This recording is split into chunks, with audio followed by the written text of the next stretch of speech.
opportunity for Charlotte off the set piece. It is going to be the man out of Poland. The shot, yes! And it's gone in. It's an Olympico. Shiki pulls it back. The shot and another goal. And look who's coming on. Ryan Romero. Here's Romero. Hit the shot, kid. Goal! For the city, for the crown. And welcome back, everybody, to another episode of the Offsides Podcast. I'm your host, Andres Robledo, and I'm joined by my co-host, the Pablo Robledo. How's it been going, Pablo? Good. Summer is here. That's right. And we got a soundboard. I don't think people can hear that. It's gonna come through, I think. We'll see. Yeah, summer is here. Goodness. Not been too bad, though. It's been like high 80s. No, it's good. Yeah, I'm telling you, this is going to be the summer for golf. The summer of 69, whatever that means. And night soccer for watching, not playing. I'm not playing. Yeah. I'm getting to that age where I'm about to retire permanently from soccer. You bought new cleats and used them twice. You retired a while ago. I used them more than twice. I played Used them to 6 cut the games in lawn. them. That's a good idea. I should use them to cut the lawn. It's not a bad idea. You're on to something there. All right, let's get into the show. Let's do it with some news. I heard some, big transfer news happened. Maybe some new guys are going to come into the league. Hopefully they're up to the task. Hopefully they're good. But no transfer news for Charlotte yet. Hopefully it's not another last-minute transfer market flurry for Charlotte like it was last year. I know Latanzio in his last interview or press conference, he did mention he had asked the club for 3 players, or he said he needed at least 3 players, and told them what he's looking for and what he wants. So hopefully the front office pulls through and gets him what he needs, and that'll be hopefully enough to get us into that playoff push. Yeah. Well, I mean, Moram turned out to be a pretty good last-minute buy there, so hopefully it works out. Yeah, if they do a couple more trades like that, that would work out nicely. Yeah. Now I'm starting to look at some of these older players differently, because before I just kind of looked at them on as they're on their last days, they're not going to provide much, they're going to be tired. But Moram has completely proven that wrong. He sees attacking scenarios much different. He knows how to create space and distribute the ball so much better than some of these younger guys, where they're just tunnel vision attack, and they can't see 2 or 3 moves ahead of them. Yeah, I think not only just more experienced guys, but just guys who have been in the league a little bit longer too. I mean, he's kind of the first guy that we have brought in that has a lot of MLS experience. I think over 10 seasons or something, or 8 seasons, something like that. So I think something like that would be good. The running joke on him is that he's played at every club. Yeah, and scores against them and just doesn't celebrate. Or that's good for us, though. I mean, yeah, he played at every club, so he knows their weaknesses. He knows all their things. That's right. On to some other news. So there's no match this weekend. It's international break. Big congrats to Tulioma and Swiderski for getting called up by their nations to go play. I think Swiderski's playing in a couple of Euro qualifiers, and I think Tulioma is playing for New Zealand in a friendly or something. I'm actually not sure what the match is for. But just gonna go out in the bush. Yeah. The one thing did make me feel bad for Yazwiak. I wish he could have stayed healthy and kept up the way he was playing, because yeah, I think he could have made his way back into the international team the way he's been playing, because he was kind of outperforming Swiderski there for a bit until he picked up the injury. I wonder if there was an inside job there. Yeah, maybe. Who knows? But I agree. He was picking up steam and staying consistent with it. Yeah. So hopefully he comes back soon from injury. Other than that, not too much Charlotte FC news. But there was some big MLS news around the past weekend or week and a half. Lionel Messi has agreed to join Inter Miami, and quite an interesting deal. Before I kind of go into the little bit of details that I know about the deal, give me your thoughts on his arrival to Inter Miami. Sell out. Explain. Because, just to money talks. Well, he did turn down $1.5 billion to play in Saudi Arabia. It was like, So how much money? Some money talks better than other money, I guess. it probably like, the currency was probably the same as like the U.S. So it's the same either way. Yeah, I don't know about that. Plus, he was like, "Nah, I'm not trying to go be in the desert." Yeah, that could definitely play a factor. But there's like a lot of I don't know, like there's like a lot of Saudi, maybe princes or just oil money, just buying up, talent and then clubs like Manchester United. I think they just agreed to a bid by one of the Qatar, like, billionaires or trillionaires, somebody over there with a lot of money. Yeah, Newcastle United, they last season got bought out. Yeah, PSG not too long, like I think they were one of the first ones. Yeah, Man City. And you've seen what they've done with that money. They just won the Champions League. Yeah, yep. But yeah. So it's, I don't know, I mean, it's changing. Yeah, I mean, Saudi Arabia is they're throwing a lot of money around everywhere. So for people who don't know, they're throwing a ton of money in the golf industry as well, trying to create a better public image through that. I think in Formula One as well. And now they have their own league in Saudi Arabia. Ronaldo famously is playing there. They just signed Benzema for I think $250 million a year for 2 years. NASCAR. They bought NASCAR? They might. I mean, they got the gas. Okay.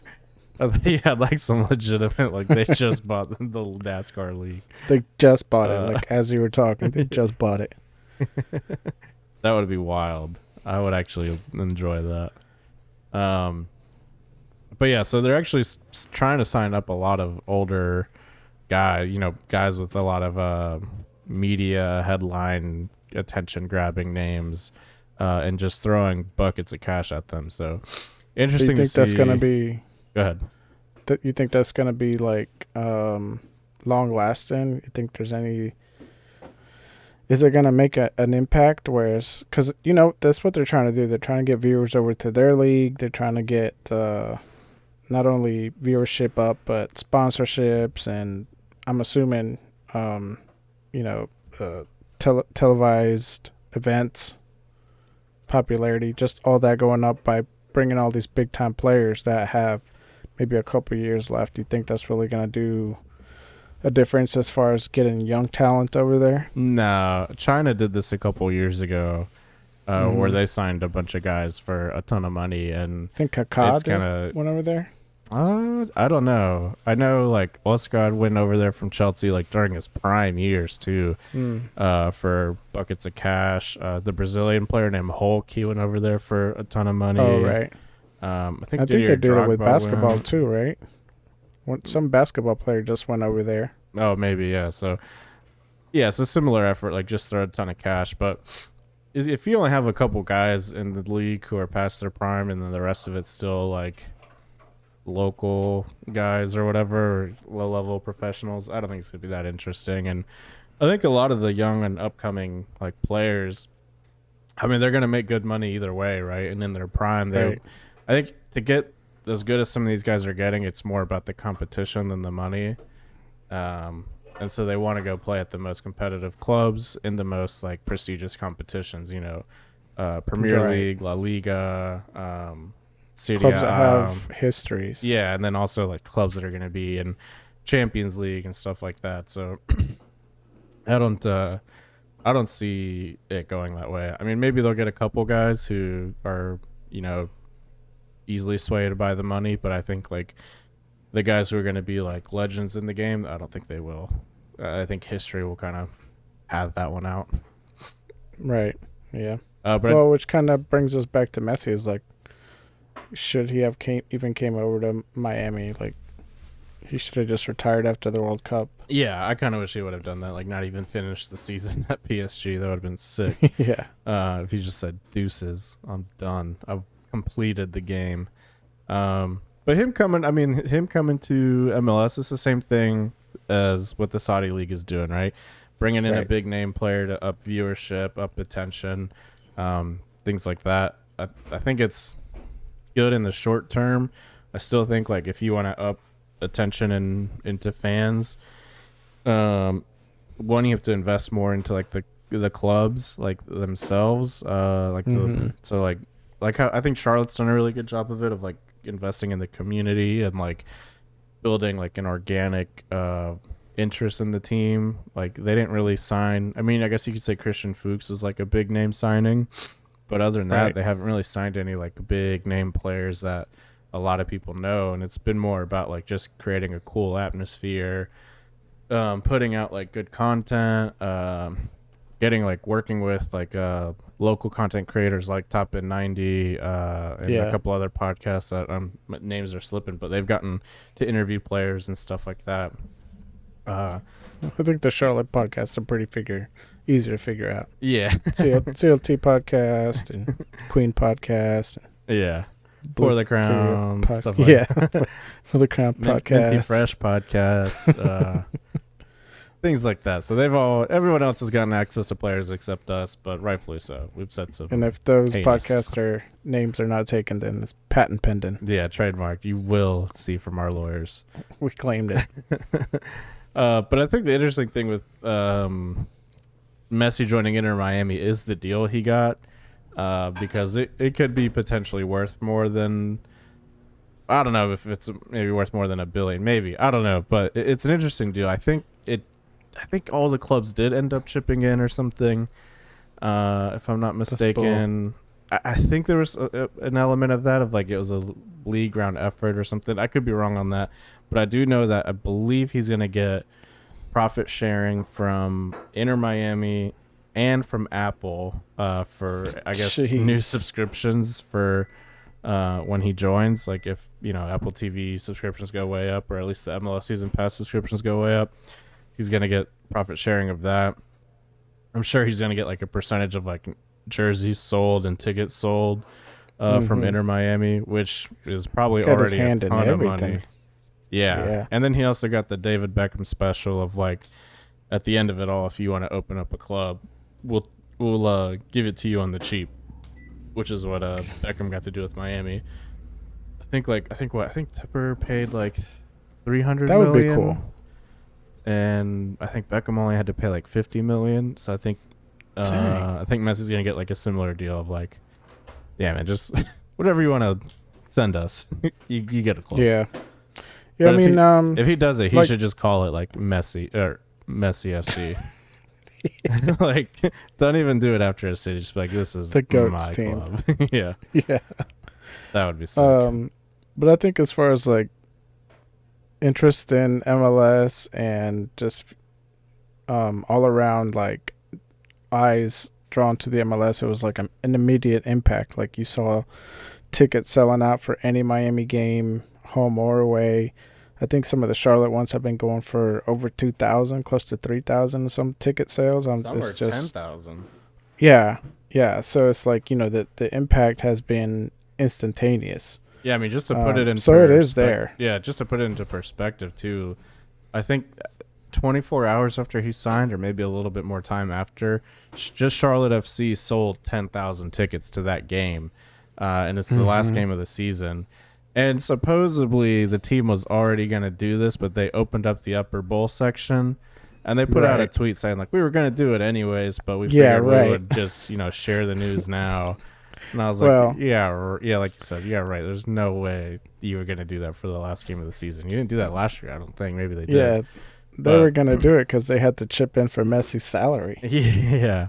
So every club is going to make a ton. I think New York Red Bulls, the game they play against Inter Miami, sold out. All of the rest of Miami's games have sold out from what I've seen. I don't know who else is playing them, but I think pretty much everyone who's playing them in the next couple months has sold out tickets. So, like you said, his impact was felt immediately. I mean, he probably isn't even in the country yet, I imagine. So the big question is, are you going or are you selling? I did put them up for sale. Oh, wow. Not a true fan. Not a true fan. No. You heard it here first. I'm going to see if I can sell and then just buy the upper bowl seats because those seats What's are just as good. What did you put them up for sale? Listen, I'd rather not say. Mm. Let's just say if they sell, I get next season for free. Nice. So it was like a no-brainer. I was like, oh yeah, I could just pay off next season because I'm got tricked into some long-term contract. Yeah, I have to go. And the other thing too, he's gonna play next year. Also, it's not like this is the only time he's gonna play. He might not. Nah, he'll play next year. He's not gonna play just half a season. Like he'll play more than that. He could get injured. Nah. There's no way. If he gets tackled hard by an opposing team, 3 or 4 Miami players will sacrifice themselves to get revenge. They will get like immediate red cards. The league will probably send out mega fines. Like if you foul Messi, it's like a $10,000 fine. Tepper pay that. Yeah, just send Bronico in to break his leg. Uh-huh. That would be sick. Imagine paying 10 grand and he just gets hurt the first 30 seconds. He could be the guy that put Messi out forever. You think a lot of people would just walk out of the game if that happened? Probably. Like if you're there just to see Messi and he's like out after 10 minutes, yeah, walking out. You think they'll put in real grass? No, probably not. Dude, that would be, imagine like if he had that much power, like I'm only playing on real grass, so on away games you have to put in grass. That would be sweet. That's one of his stipulations for coming over. I would put that in. I'm like, listen, I'm not playing on this carpet. Gonna be playing at the UNC Charlotte stadium. I guess that's a good thing about having that big stadium is that you can't open up that section for big games like that. Yeah, I mean, imagine selling 75,000 tickets at like $1,000 each. Yeah, I still think we need our own proper stadium though. But That would I mean, be it has sweet. its benefits. Yeah. Speaking of that, I saw pictures today on Twitter of a new stadium Miami's building. Actually, that's a stadium just for them. It'll look pretty sweet. But I don't think that's supposed to open until like 2025. Nice. Yeah, but yeah, it would be cool to have a Charlotte FC specific stadium. Yeah. But I don't know. I think in the long run, MLS is doing things that are going to have some longevity to it, like, you know, similar to like the Open Cup. Before, if you didn't know about it, like it's a pretty good entertaining tournament to watch. And then we got this up and coming cup. Hopefully it sticks around where we like compete against other clubs.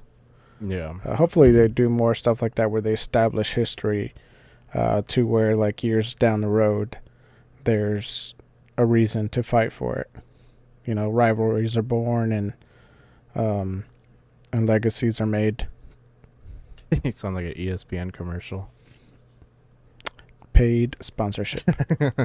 Yeah, I do think this is going to be like a hit or miss for MLS. Like, he is obviously going to bring a lot of eyes to the screen and to the table. But I think MLS needs to change some of these roster rules to bring in more talent. Because, like, ultimately one guy is not going to, like, carry the league for 5-6 years in terms of, like, viewership-wise.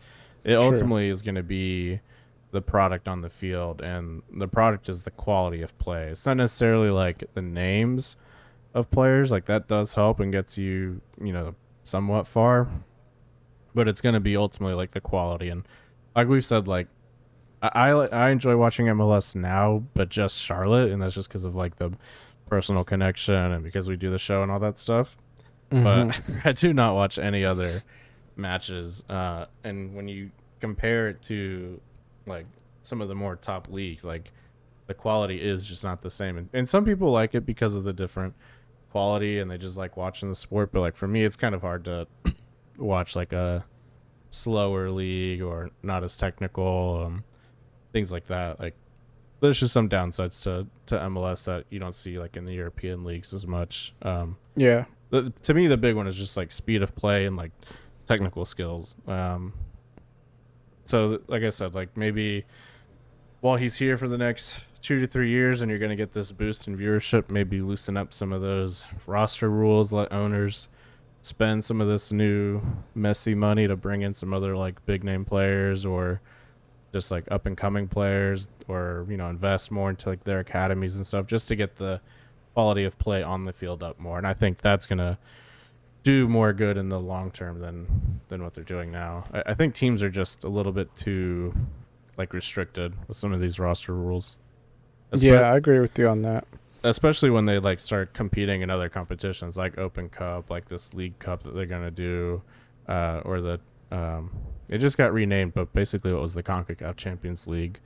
Whenever teams are getting those, like you see the performance deteriorate in the league, or they'll just like crash out of the whatever competition they're in, and it's just because like they don't have the depth because they can't spend the money to do so. So hopefully some of that stuff gets looked at again.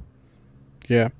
And I think just to kind of end finally this whole Messi talk, but I do like that fact that he went to a different team instead of the, you know, more popular LA teams. Like it's usually LA Galaxy. Like, you know, Donovan was there, Beckham was there, Ibrahimovic was there, and then who were the past two that just kind of slightly broke the mold by going to LAFC? Oh, no. Gareth well, Bale. one of them, Bale And then, that defender. Yeah. Which he's still there. Who knows for how long, but I think he's Bale still just there. retired. He's like, actually. Yeah, he just did one thing and then went straight to golf. He's like, actually, I'm kind of over playing soccer.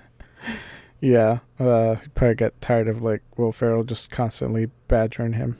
Oh no, wait, he's Austin FC. Never. Oh no, wait, No, he's LAFC. Yeah, Matthew McConaughey is Austin FC. I get them mixed up. They're both white. Practically the same guy. Same movies. Step Brothers and Interstellar. Same guy. But anyways, like, you know, he brought new fans, and hopefully it's like fans that kind of stick around. But what you said earlier is like it's funner and more interesting, kind of like just rooting for your home team and keeping up with like what they're doing. As far as like what other teams are doing, I might follow certain teams and see how they're doing. Like obviously Atlanta, I kind of follow them. LAFC, I don't really follow them a lot, but I like to see who they're bringing in. Mm-hmm. Dynamo. So like, you know, one team brings interest to your core, but then there's like little slight interest here and there that kind of grows your interest overall in MLS. So I think what Messi did by going to Miami is going to kind of do that to, you know, other people. He should have gone to St. Louis. That would have been the true, like... No, that's not fair. They're doing so good already. You imagine your first season and you get Messi. Oh, you have Messi and Klaus, the Brazilian. Yeah. Quote unquote. The other funny thing about Messi going to Miami, and this will wrap it up, is he's bringing in like all his old friends. There's like talks of Suarez coming in. Oh yeah, Sergio Di Maria. Busquets, Di Maria, Jordi Alba. I'm like, all right, what is this? Like the 2015 Barcelona team? Like what the heck? I was like, this is certainly not fair. But I guess as long as that biter doesn't come over. Suarez, I hope he does, just so you can troll people on Instagram. If I see Suarez on the Charlotte pitch, I'm gonna bring a big prosthetic chompers and just like have him there. Throw some dentures on the field. Yeah, there you go. I'm gonna buy 500 dentures and hand them out at the entrance on Alibaba. Is this gonna? This will be the last thing. I know we just said that, but is this gonna make you watch any Miami games that aren't against Charlotte? Like if Miami's playing Seattle on a Saturday night, are you going to turn that game on? Or I might actually, just to like see how he performs. Like, is he gonna completely dominate MLS like Beckham did and Zlatan did, or is he just gonna like distribute the ball and create opportunities? Because he's not like, that's one thing Messi is not, is a selfish player. Yeah. He's a very good distributor, and he will take the outside shot if he has to. Yeah. He's a good distraction. Like, he'll pull defenders towards him and leave guys open. And if you're not watching him, then he'll make you pay for it. And he might be on the older side, but like, he's still, you saw it in his World Cup performance. Like, he's still a very important part of the team. Yeah. But you're kind of saying that from a perspective of like, you're going to check out his first match or so. Like, let's say it's like 10 matches in, or even next season. I mean, is this going to like interest you to watch more of their games now, to see him play more often? Or like, once he's kind of settled in, are you kind of just back to your regular? If I have the free time, sure.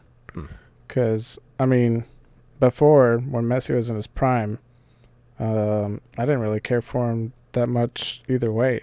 Like, I just kind of watched the highlights, but that was about it. But like, now it's like, yeah, I guess if I have the time, I might watch a game. But most likely I'm just gonna be watching the highlights. Yeah. On YouTube, checking the stats. Well, we'll see how it goes.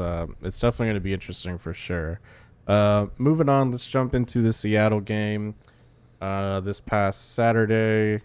Pretty good. I mean, this was probably one of the better games of the season. Didn't get the result we would have wanted in a win, but I think we got a good result in a 3-3 draw. I think this game actually highlighted a lot of stuff we've been talking about recently.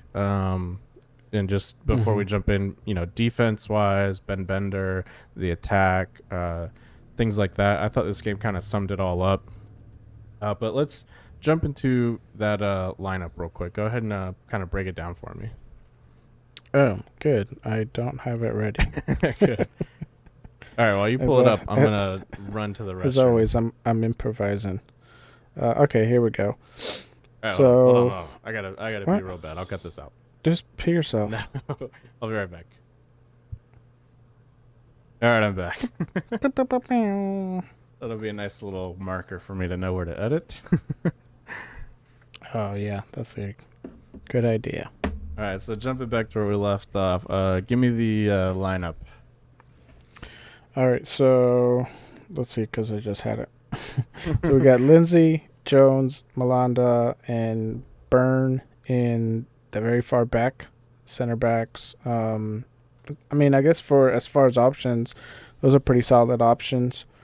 Then we got Bronico, kind of like a center defensive mid. Then we got Westwood.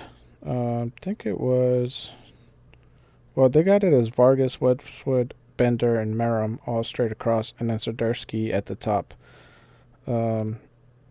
I mean, I guess it's not too bad. I'm glad to see Vargas back in it, although, you know, looking at the game, I thought he had, on that right side, which I thought he was going to do better at, he was, like, off. Yeah, I thought he had, like, some moments, but nothing too crazy. He's not his best performance, like, at the beginning of the season. Yeah, like, you know, whenever Merrim joined up with Charlotte, Vargas was pretty much just kind of benched. But before that, Vargas was producing. You know, he was getting assists and he was getting goals. Yeah. And he was putting in really good performances for the match. It's just the results overall weren't there for us. But I thought, you know, him being back in that lineup was going to help us out more. But I don't want to say it hurt us, but it didn't really, like, stand out. Like, this, I would say it was probably one of his lower performance matches. Like, he just didn't stand out. Not the way he usually does. Yeah, I just don't know who else I mean, could have taken a chance on Cambridge, but other than that, like, I don't want to see Gaines out there. Gaines didn't do too bad for when he got subbed in, but again, like, really, I thought he played pretty bad when he got subbed in. Well, he had like one good tackle on defense, but other than that, I thought like on the offensive side of the ball, he was like pretty useless.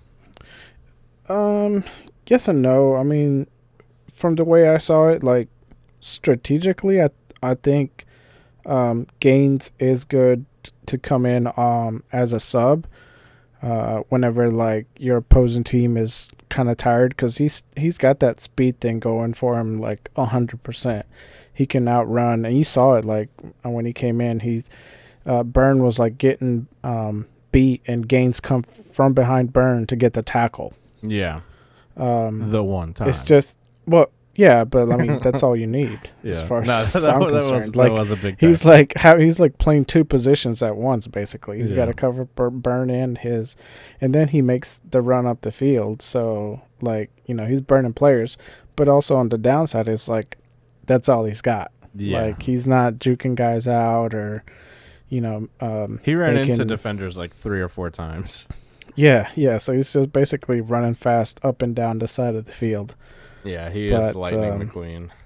I will say I like him. I like him coming off the bench a little better, just for that strategic reason only. It's like defenders and other players on the other team are tired and like cannot keep up. Yeah, no, that's true. I do like that, but I don't want to see him start. I don't want to see him start. Yeah. Who else can you put on that side as a starter? I think. Who was it? Was it Cambridge or Westwood that went in for Vargas? Cambridge, yeah. Cambridge, yeah. Maybe put Cambridge over Vargas. But I think Vargas was a solid choice for starting. He just... Yeah. Mm-hmm. Maybe he's just been out too long. And he's playing out of position. Warmed up. He was doing his best True. work on the other side. Yeah. I thought interesting tactics for this game of putting Jones at center back when we had... Sobozinski, Carujo, and Tulioma all healthy. And then also when we were defending, Bronico would also slide in and play center back. So we were playing with 5 in the back. I thought that was an interesting choice. Whenever we had the ball and we were playing offense, Bronico and Jones would step up into the midfield. And that looked pretty good on the offensive side of the ball. I mean, as we scored 3 goals. Can't be too mad about that. But I think it goes to... like some of the tactics Latanzio is throwing out there. I think the big blunder of him is just like on the defensive side of it. Like you can see like that first goal, like Bronico just gets beat like super easily on that 1v1 from the set piece. Like I think if you put Jones there or something, or like a more aware center back like Sobozinski or something, like I don't think that happens.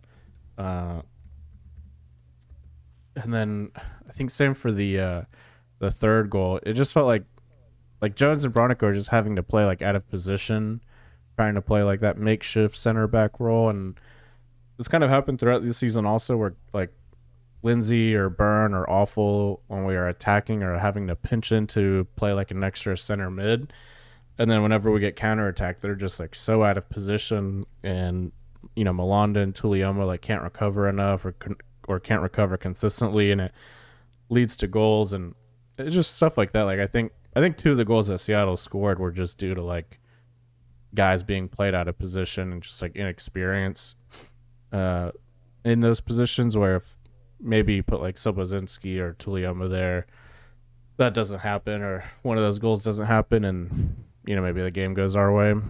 But it's kind of like what we talked about I think last week of we lead the league in goals against, so we've been scored on the most in the league.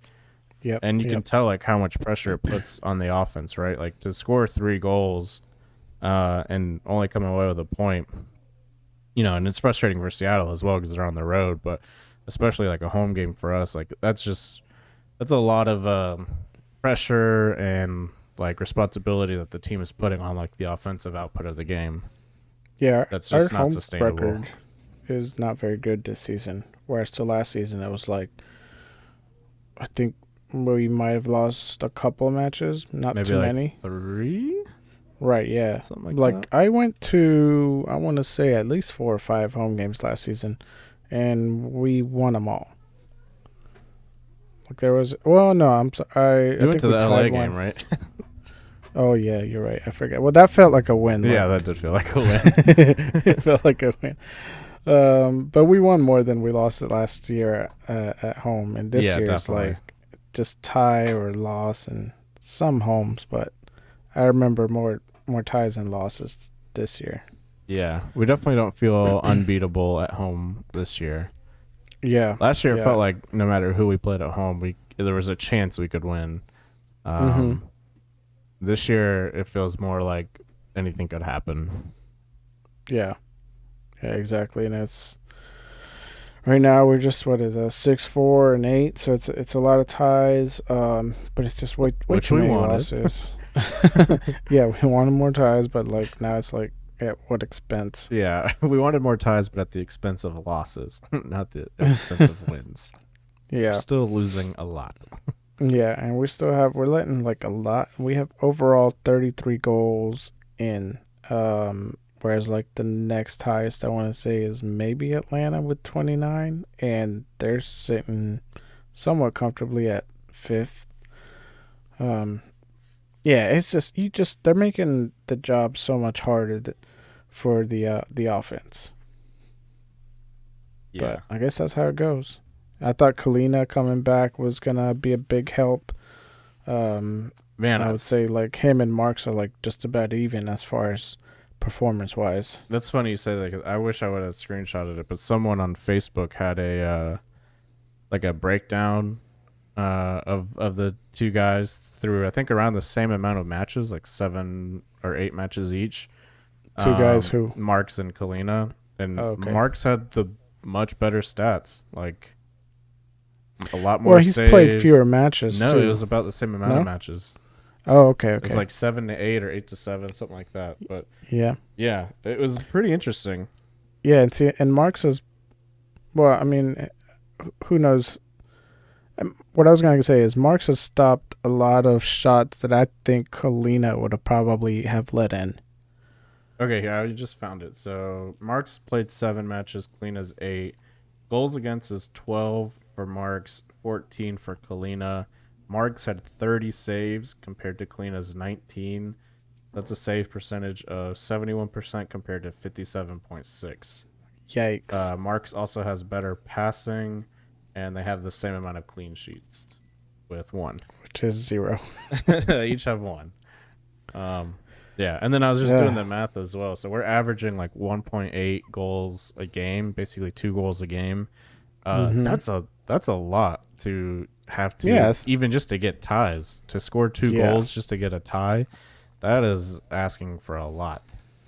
Yeah, I don't, off the top of my head quickly, I don't recall like too many. What you said, Marks has had 1 clean sheet. Yeah. We seem to come back, and get wins like on comebacks more than we do as like just taking the lead and holding it. Yeah, I can't recall. That seems too to be many like the trend lately. Yeah, I can't recall too many games. I mean, LA, we got 1 goal towards the end and 1. Other than that, I can't. You're right. I can't think of like a game that pops out to me that way that wasn't like a comeback win. Yeah, I mean, obviously, Atlanta, it was like a very solid win, but it feels like a lot of these have just been like we have to catch up and then outscore our players. I think Chicago is one that maybe stands out the most, or maybe Colorado. I can't remember. Yeah, it was a home game. Yeah, and then another thing to just touch on was Chicago. That was interesting. Only Atlanta and Columbus are scoring enough goals to kind of match that goal against rate that we're at. So they both have scored 35 goals over 18 matches. So that averages out to like 1.9 goals a game, and we're averaging in 1.8 a game of letting in. So it's just kind of showing like if you're gonna let that many goals in, you basically have to be the best offensive team in the league to just tie games on average. So it's just it's pretty like damning. Like it's a big glaring issue. Yeah.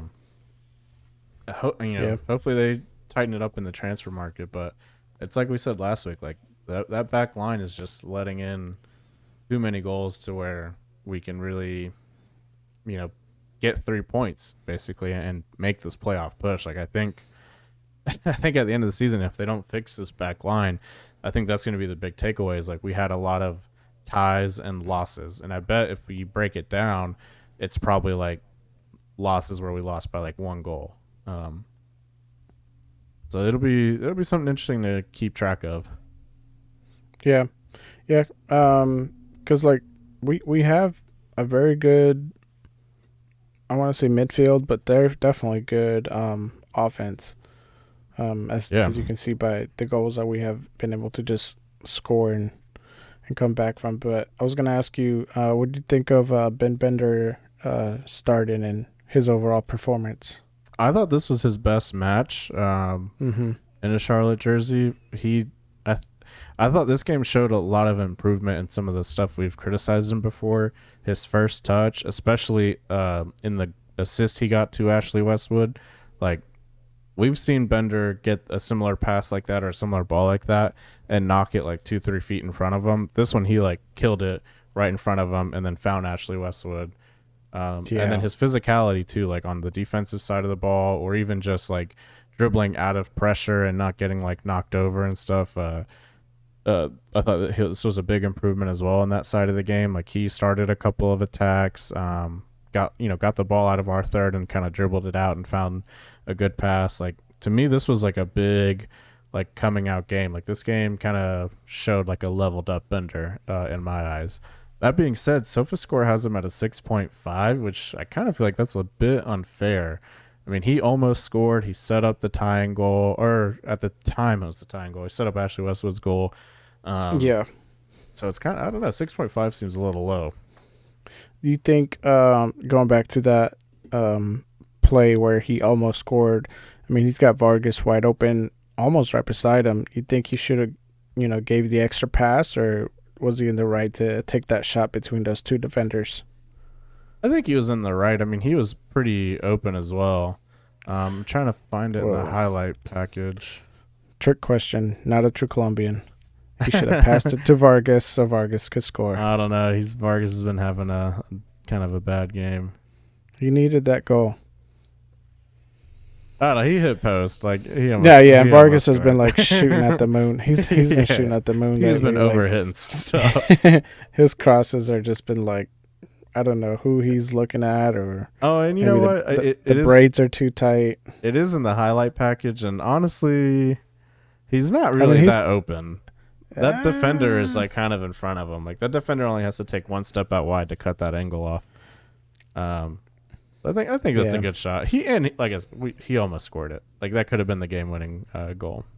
Yeah, and we've seen Bender score, so he's. Yeah. I slightly agree with you that he's in every right to attempt a shot there. Vargas, like I said, not his best game. He seemed to be frustrated. Who knows if he would have made that shot? Like, his crossing was just not horrendous. Yeah, Vargas might be on the Rocks supplements. Yeah. And, do you think just overhitting stuff lately? Latanzio starts Ben Bender again on that side next match? I wouldn't mind it.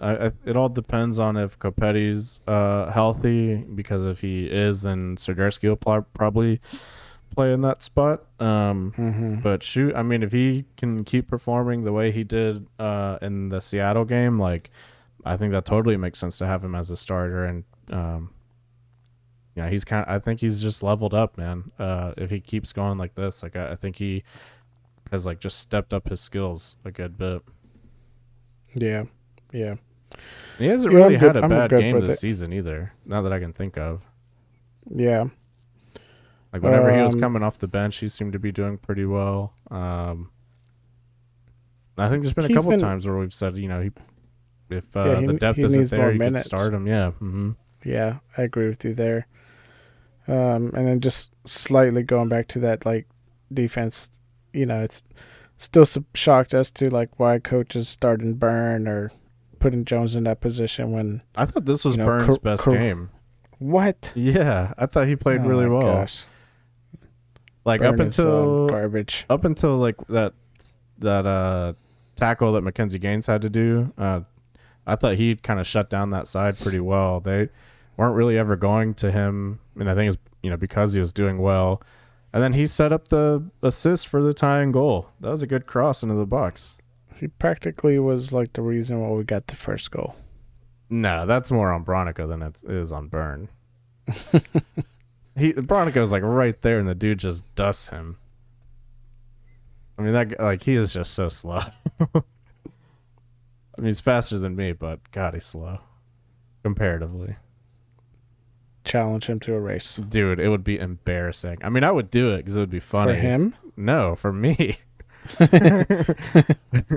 don't even think I would finish the race. My knees might blow out. But it'd be good content. I would do it.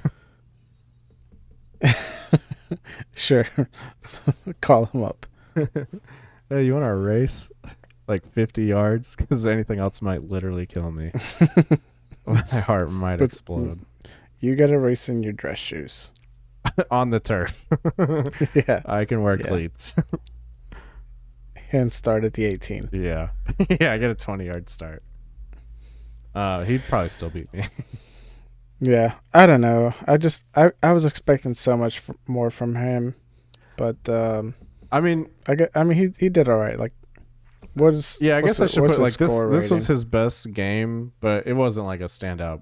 He wasn't like a man of the match guy. Like, I thought he just played very solid. 6.9. That's pretty solid. Yeah, third highest for the team. Lindsay's a 7.0 and he got a goal. That's wild. Yeah, and Westwood got a goal, so he's also 7. So Dursky 7.3. I mean, like, that was a miraculous save. That assist. And then save wild. to the assist, basically. I'm not gonna say it was up, but it was. You know what? It definitely was in. They called it in, so it was in. It just sure. But yeah, I mean, look, we played Seattle. They're holding number 2 strong. Last episode, we said there's like, if we can tie these guys, that'll be a win. And it was a high scoring game against a very good team. So, like, I call that a win. Yeah, like, I'm definitely not disappointed by the result. Like, not at all. I think this is a good result to get. I just think, if we had a tighter back line, like, this could have been a game to win. But I'll take the draw, especially coming back each time. Like, we had to come back every time. I think if anything, what Seattle did and many other teams are doing is really exposing our weaknesses, and that seems to be like it's just the quick constant change in, counterattacks.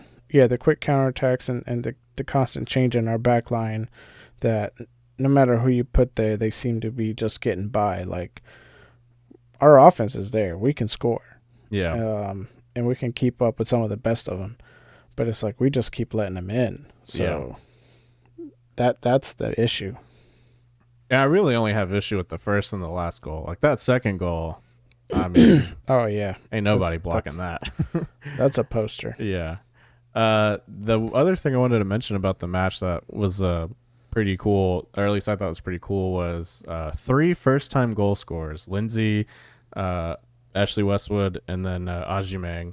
Ajimang being a rookie, Lindsay kind of being not quite a veteran, but a more experienced guy, and then Westwood being like a very veteran player, in his 30s. So I thought that was also kind of cool, the spectrum of that. And then a defender, a midfielder, and a forward all scoring. Yeah. It's kind of a neat little like poetry kind of thing going on in that game for us. Yeah, I thought it was going back to Westwood's goal, like the way he kind of just mirror image that what Seattle did, basically. Man, yeah. It's like he the way he that actually first got guy scored out. Yeah, basically. Well, the guy kind of like came in. Nah, he juked him out though. He juked him. Yeah, he juked him. He like faked the shot, the shoot hit X button, to fake it, and then just pushed it out and curled it in. I want to, man, if he can do that. It looked like he just pushed it out. It looked like he just. I didn't see a fake. He faked it. Okay. But after scoring that like one, I your want type of defending. At least I defend. I score. Mr. Cherry Picker. Yeah, that's my type of score goal. when we lose 5-1. That's my type of goal. That's how I shoot. But no, back to Westwood. Like, man, Man, he needs to start. If he can do that, he needs to start shooting from outside the box more often. We need some more outside shooters. I've been saying it. Like, I mean, Vargas tries to be one, and he's been close a couple times, but like He also has been in pretty this far. last game, this last game, he was just like whiffing them, just aiming for the supporters. Like, you get a ball and you get a ball. Yeah. Yeah. The only other thing I have to say about the match was the reffing was, as tradition, terrible. Of course. We didn't get any late calls, and they all went to Seattle for like the exact same stuff. It was just terrible. Yeah. And then Derek Jones picked up a yellow. That's his 8th yellow of the season. So He leads will the be league in suspended. yellows. Does he really? Yes. Oh, that's at least on the eastern side. I haven't checked the westerns, but he's got 8 yellows, and then below him is Andres Reyes from New York. Everybody else has 7, which is they're not too far behind him, but he leads the Eastern in yellows. Yeah, so he will be suspended against New York Red Bulls, which sucks because I think we play way worse without him. So that hurts a lot, but god dang it, that's the second suspension because of yellows. He's getting paid for by him. yellows. Seriously. All right, He's probably frustrated. I mean, honestly, like just playing out of position and then just constantly getting scored on. Yeah, I'd be fouling guys too. And they always call the big guys too, like a lot harder than they do, anybody else. Like Barnica go out there and literally put an elbow to the back of your head, and he gets away with a talking to. Yeah. And Barnica's mullet is gone. Dude, that's why he's playing better. Not weighed down by the white trash. Any other takeaways for this match? No, I mean, again, like I said, it just kind of highlights what our problem has been this whole season. But I'm proud of the guys for at least keeping up with them, even to the very last minute. Because you could see when we scored that third goal how disappointed Seattle was. Like, they thought they had that in the bag. They thought they were going to walk away with 3, and it's like, nope. Job's not done. Party spoiled. Yeah. All right, hold on. I have to go pee again. I'll be right back. Oh, my God. All right, I'm back. Super hydrated. Pie. All right, so what were you saying? Final thoughts on the match? Yeah, and then one last thing was that that defender for Seattle, when Westwood went down, it's hard to say. A lot of people are saying that like he spit at Westwood. Is it when Westwood went down or when Cambridge went down? I'm sorry, Cambridge. I got him mixed up. When Cambridge went down, Yeah, they look he a lot grabbed the alike. ball, and he kind of went over there and like.